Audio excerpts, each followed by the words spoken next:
Hey, Animation Fanatic here. Really quick review, because I want to get these Korra reviews out for you, because I know people want the skinny on what's happening with Korra, and I have to leave for a late Thanksgiving meal at my church today. That's why I'm wearing a nicer shirt. See?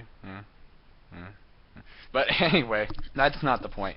The point is, Avatar: The Legend of Korra, Season 2, Episode 12. Wow, what a great episode. I mean, yeah, here's non-spoiler. This was a really great episode. This improved from the previous week.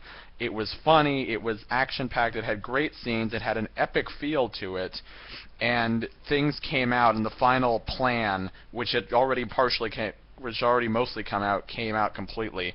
There's a lot of great stuff in here. A little bit of things that are addressed pretty quickly that I thought could have been explained more, but maybe I'm just nitpicking. And a lot of stuff that was just like, how did that quite happen? But anyway, this had a lot of great emotional moments, it had a lot of great action moments, it had a lot of great comedy moments. I highly recommend, this episode has been really great. So anyway, spoiler review, Episode 12. Well, anyway, the drums of war are beating even harder now. Korra and gang are heading towards the Southern Water Tribe on the battleship. I actually like Korra's little speech at the beginning where she says, I'm going to lock Vaatu away for 10,000 years, close the portal, then make Oolong wish she'd never been born! And then she, burns something up, and that was kind of to emphasize how it would be risky for Mako to tell her what happened and that they broke up. I still wonder how that's going to happen. Asami seemed okay in this episode, but for now, we're at a doomsday scenario. Everybody's got to suppress everything. And then everything's going to come out, I bet, in the next season. We'll see. Anyway, so the gang are going to attack think they're going to join up with the rebels and then attack. Turns out the rebels have all been either killed, we assume they're killed, injured, and her dad's been captured. We don't see any other rebels.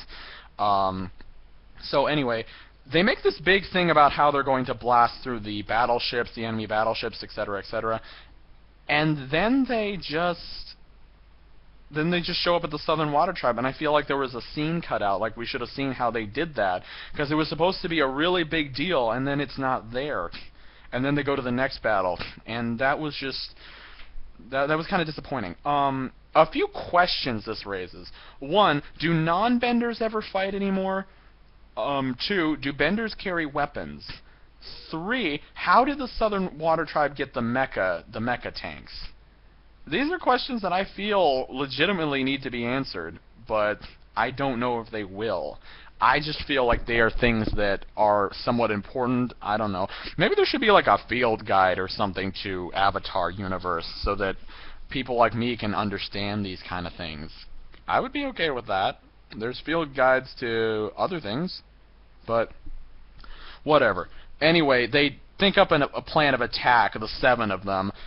Most of them will attack, so Asami will go with Bolin and Meko on a plane from Varric's ship and attack and provide a distraction, while the rest of them, Bumi, Tenzin, Korra, and I forget Tenzin's sister's name, will attack on the Bison, whose name is Oogie. Didn't know that.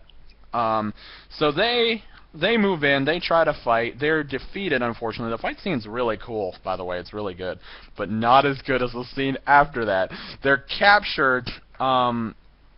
You would think just hand shackles would not be a problem for the Avatar, but they are. Anyway, they're captured. Korra's uncle, in his best Bond villain voice, explains his whole plan and tells them that there's nothing they can do about it. Mwahaha. I digress. It's not that bad. It's actually pretty cool. He's going to merge with Vaatu and create a dark avatar, and he says that the spirits and the people should live together, and that's what should happen. I feel like he's been lied to by Vaatu, but I don't know yet. His kids are loyal to him despite the implications of what could happen should he get all that power. And yeah, he actually throws out the NWO bomb there, New World Order. That's what he wants to create. That's what's going to happen. So anyway, Bumi, during the attack, gets knocked off of Oogie, and he's in the snow. He finds a spirit who he knocked off, manages to calm the spirit down with music, and then with Naga and Pau, he grabs the uniform off Southern Water Tribe soldier heads in, tries to get the spirits to be under his command. They end up just attacking him, but in the chaos and in the mecha tank he climbs into, he ends up destroying the whole camp. And nobody notices him come in, or when he's doing a lot of the stuff, nobody really tries to do anything, but he destroys the whole camp. Also, Korra's cousins knock out the plane pretty easily. Why didn't they just do that at the beginning of the fight? Well, so we could see the whole fight scene, that's why.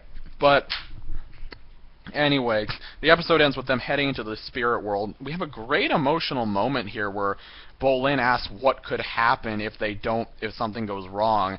Korra says, if everything goes according to plan, we'll walk out of the spirit world okay. If it doesn't, and that's it. She just stands there and she looks at them, and that's all she needs to do. That's all she needs to do is just look at them, and that's everything right there. It was perfect scene, perfect scene.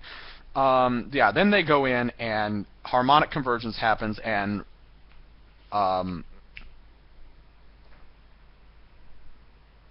Batu comes out.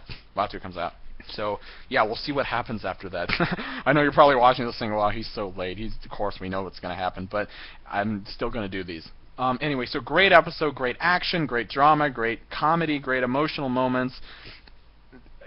If the last episode before that was good, this one was even better than that one. Yeah. So, like I said, looking forward to the season finale. I'm going to finally watch it. I'm going to tell you what I think not only of the finale, but of the season when I get to the final episode. So, yeah, really excited for that. Just one thing. I know this is my, oh hey, you have no life, you have a crush on a cartoon character, but I think this is the only time we've seen Korra's hair loose. She usually puts it in some kind of a ponytail. But I digress. Next time, hopefully today, maybe tomorrow, I will come to you with the last of the Avatar Legend of Korra. I'm so excited.